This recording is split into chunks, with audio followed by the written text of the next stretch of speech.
Right සුබ දවසක් වෙනවා හැමෝටම. අද මම කෙටි අප්ඩේට් එකක් දෙන්නම් BTC එකේ අද monthly candle එකක් close වෙන නිසා. අද මම මේ දාගෙන තින්නේ daily chart එක.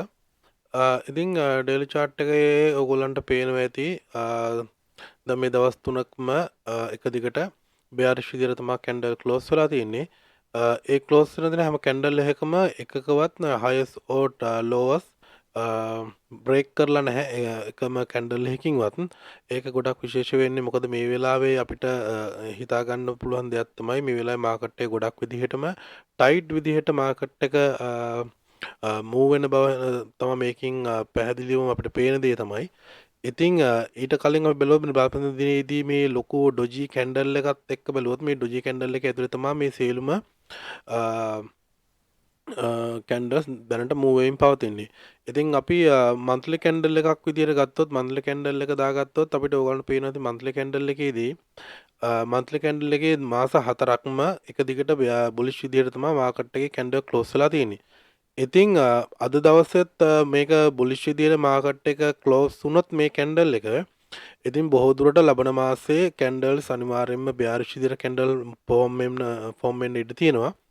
ඉතින් ඒ ගැන සැලකිලිමත් වෙන්න නම් මොකද ලබන මාසයේ FOMC මීටින් සහ ෆෙඩ්ලාගේ ඉන්ටරෙස්ට් රේට් වැඩි කිරීම සම්බන්ධව කරුණු ගොඩක් යෙදিলা තිනවා ලබන මාසෙට. ඉතින් ඒකෙදී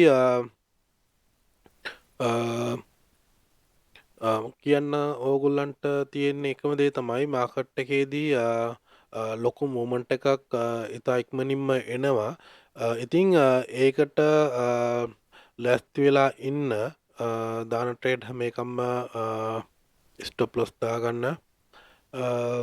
අනිත් එක තමයි ෆෙඩ් ඉන්ටරෙස්ට් රේට් වැඩි කිරීම සම්බන්ධව කතා කරනවා නම් ස්ට්‍රේට් එක සාමාන්‍යයෙන් 25% වලින් වැඩි කරුවොත් නැවතත් මාකට් එක සැලකිලිමත් විදිහට මාකට් එක ඩවුන් වෙන්න ඉඩ තියෙනවා. ඉතින් මාකට් එකේදී ඉන්ටරෙස්ට් රේට් එක පෝස්ට් කරොත් නම් මාකට් එක ටිකක් අප් වෙන්න ඉඩ තියෙනවා. ඉතින් මගේ මතය නම් මේක මගේ පෞද්ගලික මත මේවා.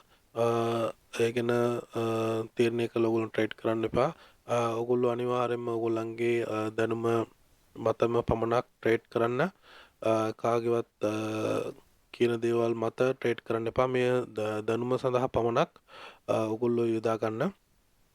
ඉතින් අපි ඩේ chart එකේදී අපි ඒක ගැන කතා කරුවොත් එහෙම ඔයගොල්ලන්ට පේනවා අපිට මේකෙදී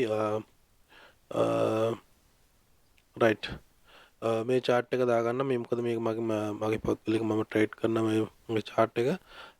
ඉතින් ඔයාලට පේනවා ඇති මේකේ මම දාලා තියෙනවා elevate view එකේ අපේ Monday chart වලින් තමයි මම elevate view ඇඳලා තියෙන්නේ. ඉතින් J chart එකේදී අපි elevate view එකේ ඇඳන විදිහට බැලුවොත් මේකෙදී B එක confirm වෙලා තියෙන්නේ මෙතනදී තමයි දැනට.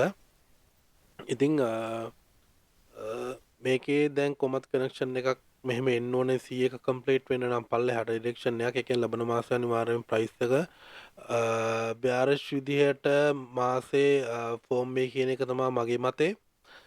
ඉතින් ඒ ලබන මාසේ ඒකේ bearish විදිහට ක්ලෝස් වුණොත් ලබන මාසය ඇතුළත එතකොට අපිට ගොඩක් දුරට මාකට් එක මේ 25 හෝ 26000 සාමාන්‍යයෙන් ඒරියා එකට මාකට් එක මූව් වෙයි කියන එකේදී අපිට පොඩි අදහසක් ගන්න පුළුවන්. ඕකට පේනවා මාකට් එක මූව් වෙලා කොහොමද තියෙන්නේ කියන එක මේ කලින් හැම පාරකම මේ උඩ රෙසිස්ටන්ට් ඒරියා එකේදී තමයි මාකට් එක රීසෙට් වෙලා තියෙන්නේ.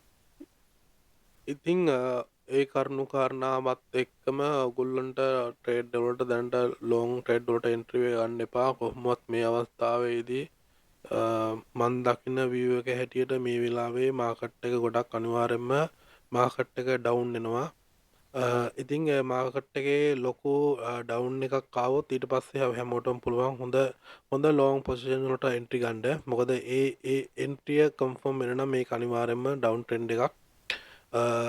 ලබන මාසේ bearish විදිහට මාකට් එක ක්ලෝස් වෙන්න ඕනේ. ලබන මාසේ bearish විදිහට ක්ලෝස් වුණොත් තමයි හොඳ මොමන්ට් එකකට අපිට එන්ට්‍රි ගන්න පුළුවන් ඉන්නේ ලොන්ග් ඔප්ෂන් වලට. ඉතින් ඒ ගැනත් සැලකිලිමත් වෙන්න ලබන මාසේ අදින් අවසන් වෙන දිනේ ලබන මාසේ ඉතින් ඒ ලබන මාසේ පටන් ගන්න දිනේ ඉතා විශේෂ දිනයක් වෙනවා සාමාන්‍යයෙන් සමස්ත මාකට් වල බ්‍යාර්ෂ් විදිහට තමයි මාකට් වල ට්‍රේඩ් වෙලා තියෙන්නේ. ඉතින් ඒ ගැනත් කල්පනාවෙන් පරිස්සමෙන් ට්‍රේඩ් කරන්න කියනවා. සුබ දවසක්.